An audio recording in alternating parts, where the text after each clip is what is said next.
Hi, this is Ann Shepard here talking about emotional freedom technique, EFT tapping. And EFT for anxiety, often there's people who cause anxiety in our lives, or we think it's the people causing the anxiety in our lives. Children are a ripe ground for picking for source of anxiety. Bosses, colleagues, everybody has lots of people in their world, and it can be a bus driver that annoys you. It can be a colleague who won't shut up in a meeting. It can be your child who's having a rough day.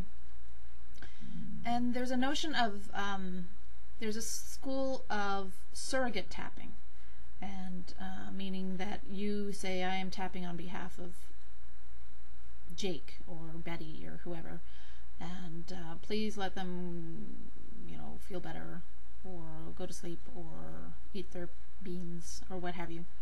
Now, there's varying opinions about surrogate tapping in the EFT community.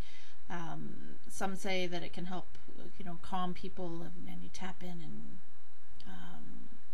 help their energy release and flow, just like with yourself. However, there is another school that kind of is not so keen on that, in that it's an energetic imposition, meaning you are assuming that you know what is best for this person, and you are imposing your energetic will on them, when really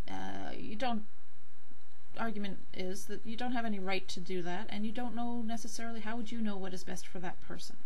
What really is key here is the only thing that we can really control. We can't impose our will on other people. That doesn't work out. I mean, we have laws and regulations that do that and control behavior, but on an energetic level, we can't control people. We can only control ourselves. And when you're having an anxious, negative reaction to someone, the most fruitful or the most beneficial place to focus on is yourself. If your kid is having a meltdown and you find yourself having a meltdown, it's just going to feed on each other. In fact, you're busy pushing each other's buttons to some degree, and very often you'll notice parents out there, if you're in a bit of a state, your kids are so attuned to their parents. So if you are in a state, odds are pretty good the kid might be in a state. Then it's, oh, the kid's in a state, pissing me off, that's what's wrong, and you can just focus all your frustration on that situation, when really it was a cart and a horse situation. Which came first? That wasn't the right analogy. Chicken and egg, which came first? But you might be putting the cart before the horse, trying to tap on your child's energy, when really it's your reaction. So if you are able to take a minute, go somewhere, do a few rounds, do deep breathing, count to 10, whatever it is, and change your energy and your reaction. If you're on the verge of standing up and shouting, stay seated. Or someone's shouting at you, stay seated. Tap surreptitiously under you do your finger tapping, your rounds, your on there, your neck, what have you. The only thing that we have a hope of controlling is ourselves.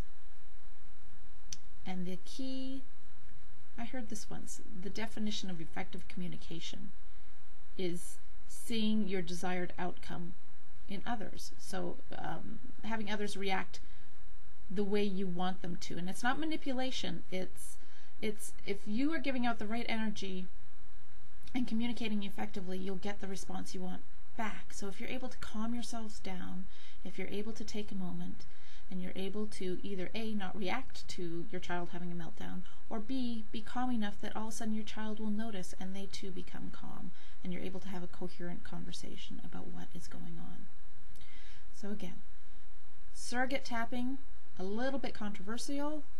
You can try and calm yourself, even the surrogate proponents do say that before you tried any surrogate tapping on your child or whoever, the key is to do it on yourself first. So you make sure you're tapping on their energy and it's not yours you're trying to impose on them.